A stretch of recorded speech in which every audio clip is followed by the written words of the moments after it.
Baik, saya share screen dulu.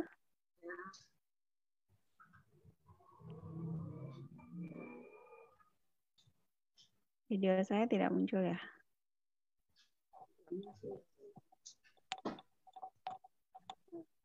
Screen saya muncul. Oke, ya. Ya, sip. Udah hadir ya. Oke. Baik. Baik, selamat pagi. Salam sekalian kepada adik-adik,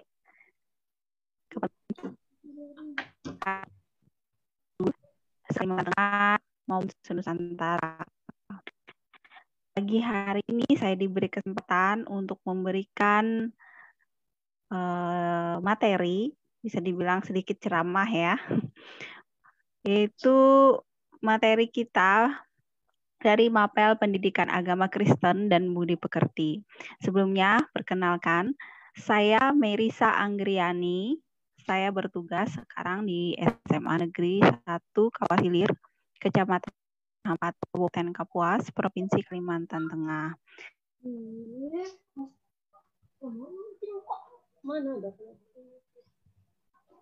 Saya ajar lanjut macet ya. Nah, materi yang akan saya bawakan pagi hari ini yaitu mengenai gereja keluarga atau Ecclesia Domestica. Nah, kita mempelajari mengenai gereja keluarga ini dikarenakan di saat pandemi COVID-19 ini, pemerintah mengatur kita, menginstruksikan kita, memerintahkan kita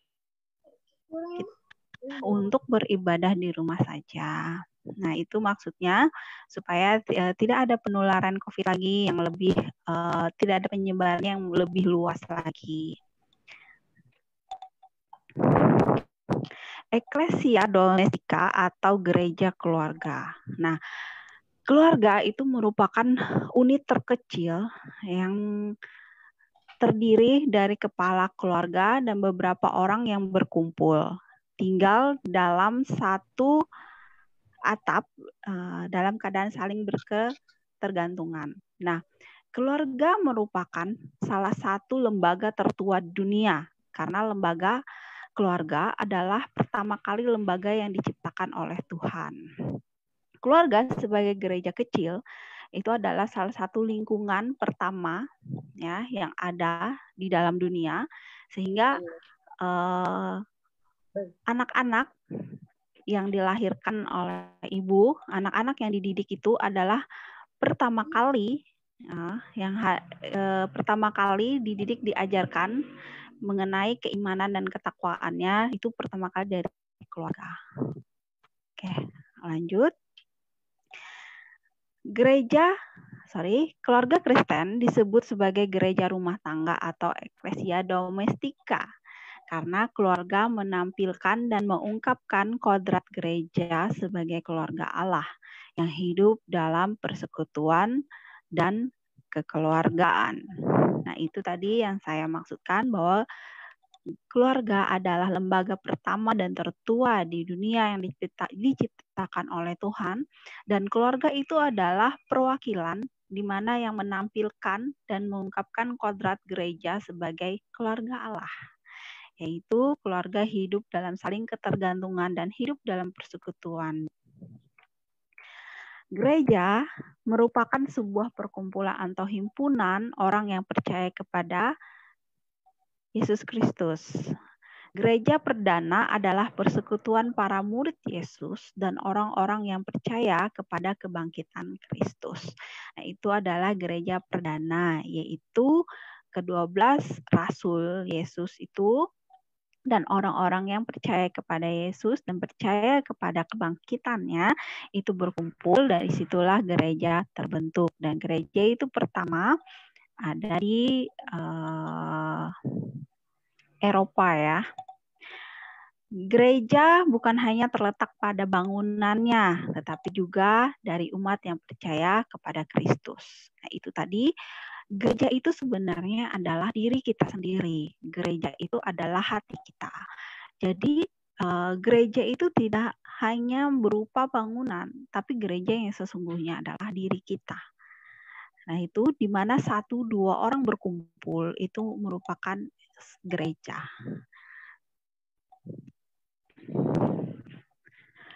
Keluarga adalah kelompok terkecil dalam gereja.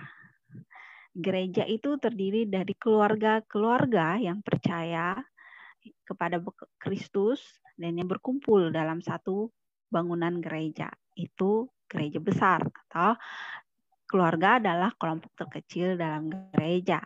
Di dalam keluarga terdapat persekutuan yang erat satu dengan yang lainnya. Keluarga juga dapat diartikan sebagai gereja kecil. Itu tadi eklesia domestika, yang lebih dikenal lagi sebagai gereja mini. Itu yang dimaksud dengan gereja kecil. Keluarga adalah kumpulan orang percaya. Nah, keluarga itu kan terdiri dari ayah, ibu, dan anak-anaknya. Bisa juga kakek, nenek, om, tante, dan keluarga yang lainnya. Sebagai gereja kecil, keluarga merupakan tanda kehadiran Kristus di dunia. Maka dari itu, salah satu dari fungsi keluarga adalah menghadirkan Kristus di tengah keluarga, masyarakat, dan lingkungan sekitar. Ini dimaksudkan bahwa kita sebagai orang Kristen harus mewakilkan sifat-sifat Yesus. Apa saja sifat Yesus itu?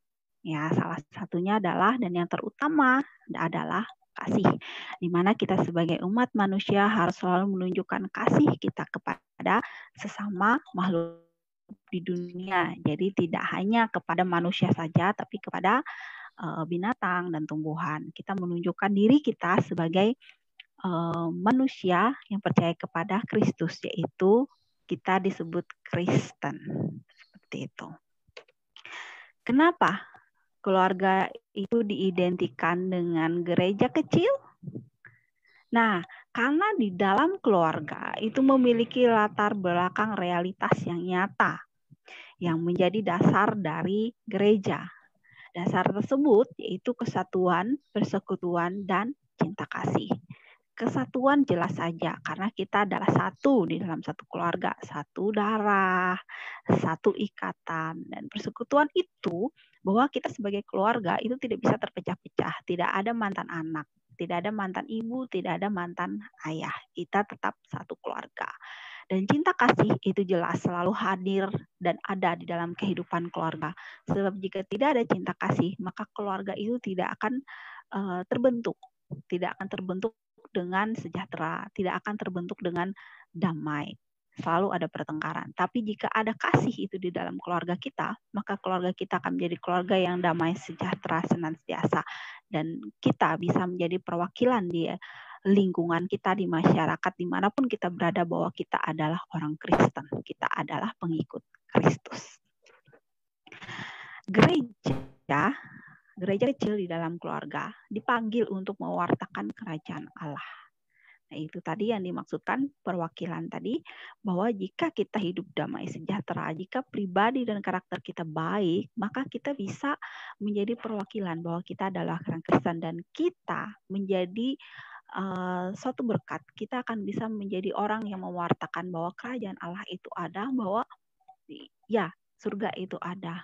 Nah, jika Rasul Paulus mengatakan bahwa Kristus adalah kepala gereja, maka dalam keluarga pun dikepalai oleh Kristus. Itu. Kepala rumah tangga kita adalah Kristus, kepala gereja adalah Kristus. Ingat, gereja itu yang pertama adalah keluarga. Gereja yang kedua adalah lingkungan kita, yaitu gereja kita yang besar. Gereja yang ketiga adalah seluruh kita yang di dunia ini. Kita adalah gereja, berarti kita harus saling bersekutu, kita harus saling mengasihi, begitu. Dan setiap anggota keluarga memiliki perannya masing-masing, yaitu melaksanakan imamat baptisan dengan memberikan sumbangan untuk menjadikan keluarganya itu sebagai sebuah komunitas rahmat dan doa. Tadi sudah saya paparkan bahwa setiap anggota keluarga itu menjadi perwakilan Kristus, ya. Dan Sekolah merupakan suatu keutamaan manusiawi dan Kristiani, suatu tempat di mana iman pertama kali diwartakan kepada anak-anak, karena keluarga adalah lembaga pertama dan yang tertua, begitu pula sebagai gereja pertama dan tertua lah ya. Kalau gereja perdana jelas itu ada di Antioquia. Nah, fungsi keluarga sebagai gereja kecil yaitu membentuk persekutuan pribadi, di mana karakter itu berdasarkan didikan dari keluarga, didikan dari orang tua ya terutama. Nah, karakter anak itu terbentuk di sini. Jadi apabila dari keluarga itu sudah ada persekutuan bahwa pengungkapan dari cinta kasih itu adalah kelemah lembutan, baik budi, dan lain-lain ya di 9 buah roh. Nah itu anak-anaknya itu akan terbentuk di situ. Tapi apabila pembentukannya itu dari kecil sudah salah dari orang tuanya, nah itu akan terlihat lagi dia di lingkungan bagaimana. Jadi keluarga itu saya sebagai gereja juga sebagai lembaga pendidikan yang pertama dan utama. Dan pendidikan yang pertama itu jelas pendidikan agama. Yang kedua, mengapa kehidupan? Mengabdi tadi kita melayani ya, melayani, kita bersaksi. Nah itu pengabdian kita sebagai bahwa kita berasal dari keluarga yang mengajarkan cinta kasih, yang selalu bersekutu kepada Tuhan, selalu beribadah, selalu menempatkan Kristus sebagai kepala rumah tangga. Nah, itu adalah salah satu pengabdian kita juga. Di masa lain kita sekolah dengan baik, selain kita bisa mendapatkan pekerjaan yang baik, membantu orang tua.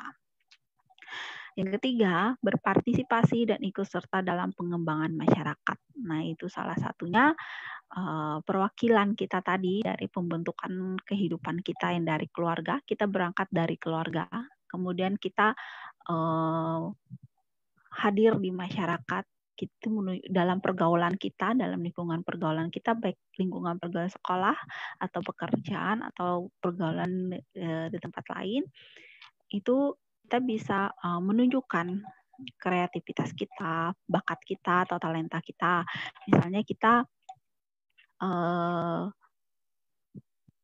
suka sekali membantu orang tua kita. Tidak ada salahnya jika kita ikut berpartisipasi dan ikut serta dalam pengembangan masyarakat. Kita ikut gotong royong, atau ada yang mau ikut Karang Taruna, atau yang paling gampang itu ikut kegiatan pramuka. Nah, yang keempat, berperan dalam kehidupan dan perutusan gereja. Menyelenggarakan berperan dalam kehidupan dan perutusan gereja itu misalkan kita memiliki talenta bermain musik, kita memiliki talenta menyanyi, nah itu bisa kita lakukan ya, bisa kita ikut serta kita di dalam gereja itu. Kita ikut pelayanan, kita ikut bersaksi, kita bisa menyanyi, kita bersaksi melalui nyanyian kita bisa memainkan musik, kita bisa ikut serta bergabung dalam tim pemain musik, atau kita bisa IT misalnya, bisa PowerPoint, bikin PowerPoint segala macam, itu bisa.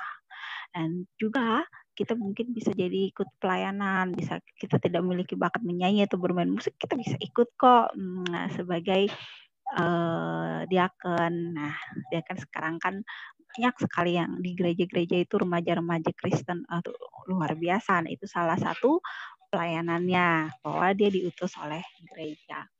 Kemudian menyelenggarakan pendidikan bagi anak-anak. Nah, itu kewajiban sekali ya untuk orang tua sebenarnya.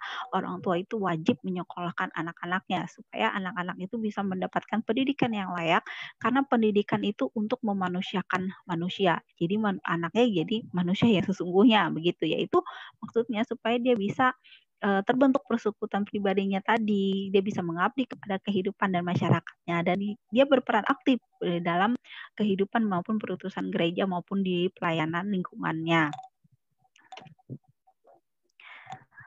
Selanjutnya, tugas dan panggilan keluarga sebagai gereja kecil itu ada 3.